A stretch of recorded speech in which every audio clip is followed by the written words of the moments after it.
Sir. আচ্ছা, আমরা এইখানে যে রাশিটা আছে এই রাশিটাকে আমরা এই রাশির সাথে মেলাবো।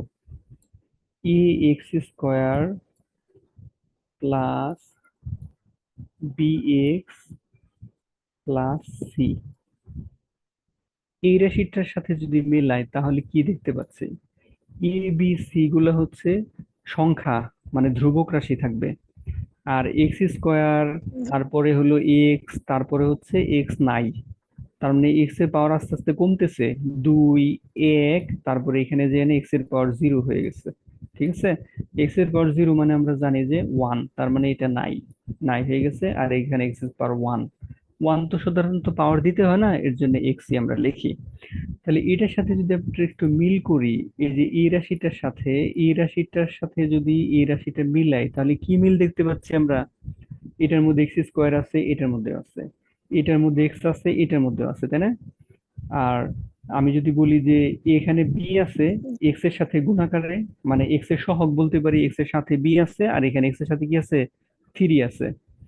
এখানে হচ্ছে সি আছে, আর এখানে আছে হলো 2 আছে। জি। ঠিক আছে, একটু মিল আছে, তাই না?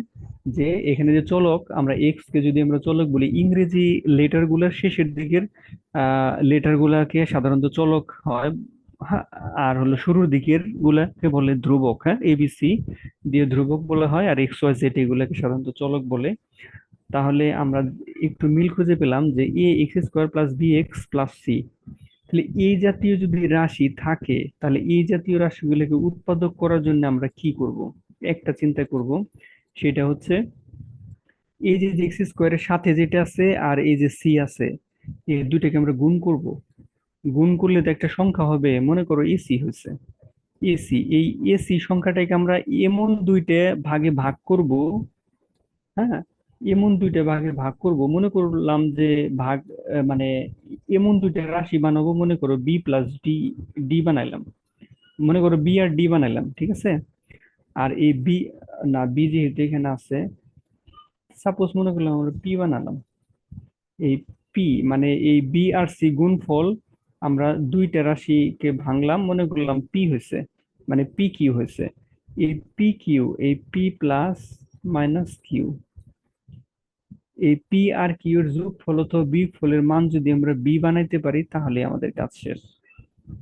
তাহলে এই অপশনটা তো রেকর্ডিং থাকবে, আমরা নেক্সটে হ্যাঁ দেখে নিব। এটা আমি যে কথাটা বললাম এই চিন্তাটাই আমরা করব।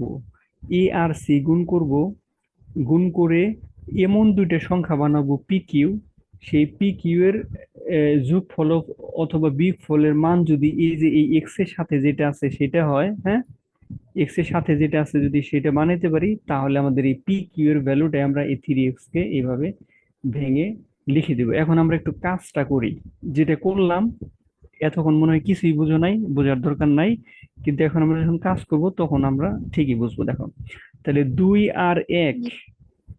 2 আর এই যে এক্স স্কোয়ারের সাথে কি আছে? এক আছে তো অন্তত, তাহলে 2 আর 1, তাহলে 2 আর 1 গুণ করলাম, গুণ করে কত হয়েছে? 2 হয়েছে, তাই না? 2x। 2 হয়েছে, শুধু 2 হয়েছে। Sir 2x। 2 হয়েছে, জি। আচ্ছা।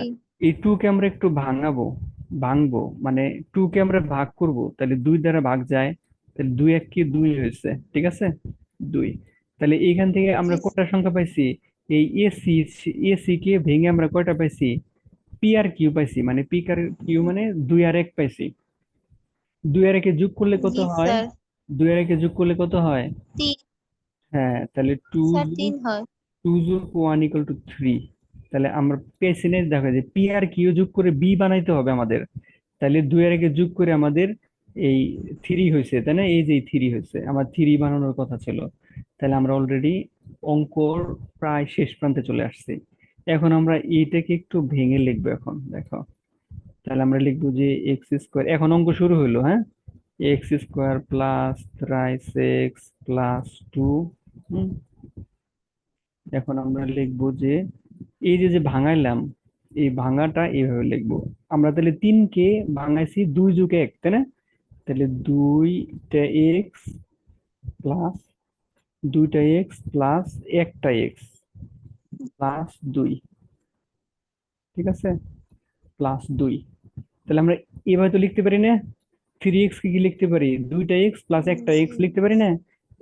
এই জিনিসটা পেলাম কিভাবে, এই যে এখান থেকে পেলাম, 2 আর 1-এ, হ্যাঁ। তাহলে আমরা এখান থেকে এক্স কমন নিতে পারি। স্যার। এই যে এই দুইটা সংখ্যা থেকে এক্স কমন নিতে পারি, তাহলে এক্স কমন নিলে কি হয়, x+2। এখান থেকে +1 কমন নিতে পারি। জি +1, স্যার। যেহেতু এইটা থেকে তো কোনো কিছু কমন যায় না, অন্তত +1 কমন যায়, তাহলে +1 কমন নিলাম, আর 1 দ্বারা ওইটাকে ভাগ করে দিলে ওইটাই হয়ে গেল, রইলো। তাহলে এইভাবে হলো।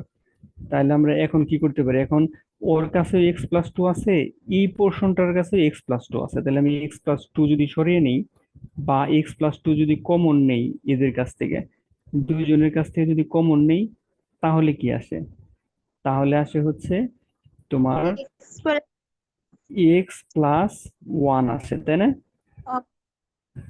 জি স্যার। তাহলে এটা আমাদের অ্যান্সার।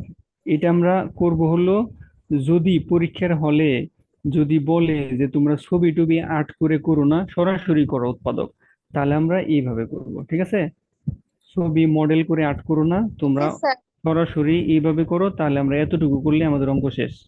তাহলে অঙ্কটা আমি করলাম কিভাবে, প্রথমে এ আর সি গুণ করব, মানে এক্স স্কোয়ারের সহগ সাথে যেটা আছে আর ধ্রুবক সংখ্যা যেটা আছে সেটা গুণ করে, দেন আমরা একটা সংখ্যাকে, ওইটাকে আমরা দুইটা সংখ্যা ভাঙাবো, বানিয়ে যোগ বিয়োগ করে আমরা এই মাঝখানের যে এক্স এর সাথে আছে আহ, যে পোর্শনটা থাকবে, ওই এক্স এর সহগ ওইটাকে আমরা যোগ বিয়োগ করে দেখবো যে কি হয়, যোগ করলে বানানো যায় না বিয়োগ করলে বানানো যায়।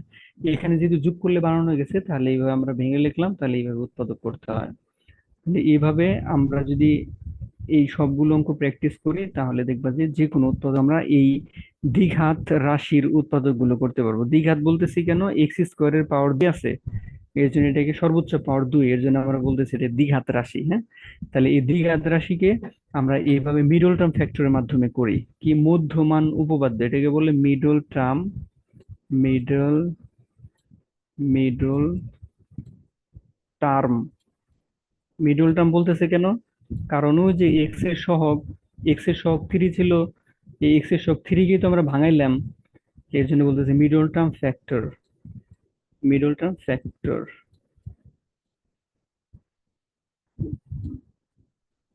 টার্ম ফ্যাক্টর, হ্যাঁ। তারপর মধ্যমান উৎপাদক আর কি বলতেছে, হ্যাঁ, উৎপাদকের মাধ্যমে আমরা এটাকে উৎপাদক করলাম। আশা করি বুঝতে পারছি, হ্যাঁ। তাহলে আমাদের লাইনটা কেটে যাবে, দেন আমরা ইয়ে করবো, হ্যাঁ।